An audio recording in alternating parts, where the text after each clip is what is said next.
So we had talked about some of the different metrics that you can work with, and I know that one of the things is that they'll talk about when you is it Dr. Laura Burns from Omega Yeah, when you she's a listen to her.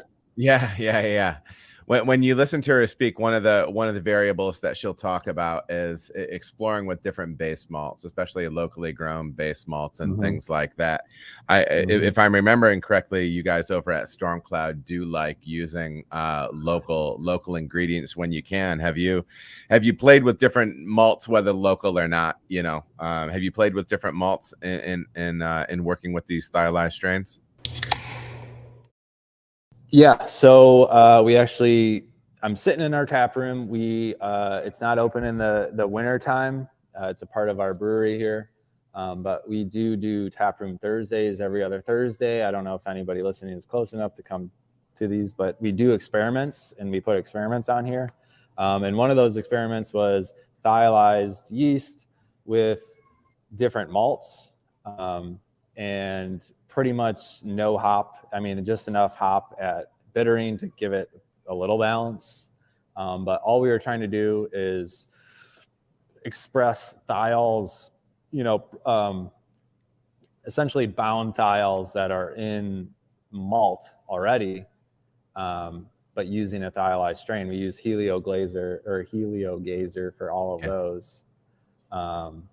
So we tried 4 different malts, a local malt, Empire Malting, who is right up the road from us. Allison is one of the most badass ladies I know. She pretty much does everything there, from growing all of the malt herself in her fields to then harvesting to then malting on equipment that she built herself. Oh, that's crazy. So yeah, she's really, really cool. So we used hers. We did the supplier we get a lot of our base malt from right now is Swan. Yep. They're out of the Netherlands. So we did their ale malt versus their Pils malt, and then we also used Wireman floor malted Bohemian Pilsner malt because we had it on hand and we just wanted to see what would happen. And so just from an experimental point of view, we put these on tap and let the consumers decide. But then we also did a little brew crew thing and tried them all out. So according to the results, like the Empire malt was essentially second, whereas Swan Ale malt came in first just by flavor and aroma sensory. Sure.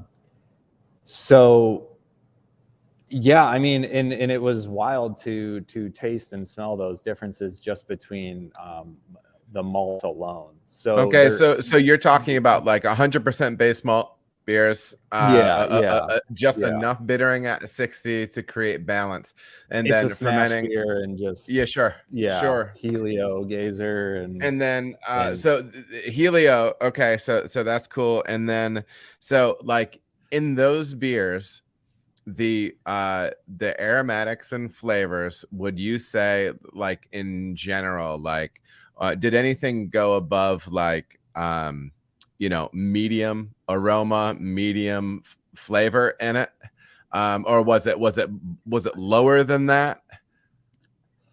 I would say it was like low to medium. So like, Sure. especially knowing that it was just a, like base malt and one hop beer, and just knowing that, I think it was kind of wild to get, Yeah. some guava and like super orange citrus out of a couple of those malts. And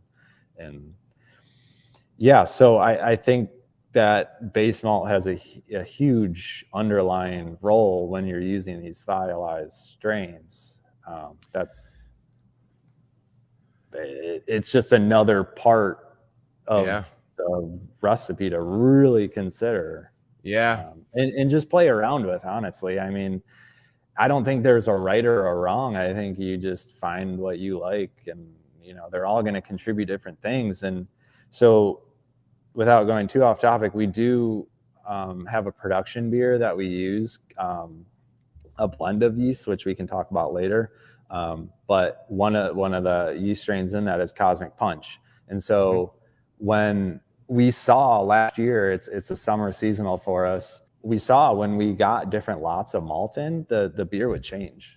And I think knowing what we know now, it came down to the malt, and that was the biggest change. Sure. That's super interesting. Now, I was just listening to an interview with Dr. Burns, and they touched lightly on malt, and really all she said was experiment with it.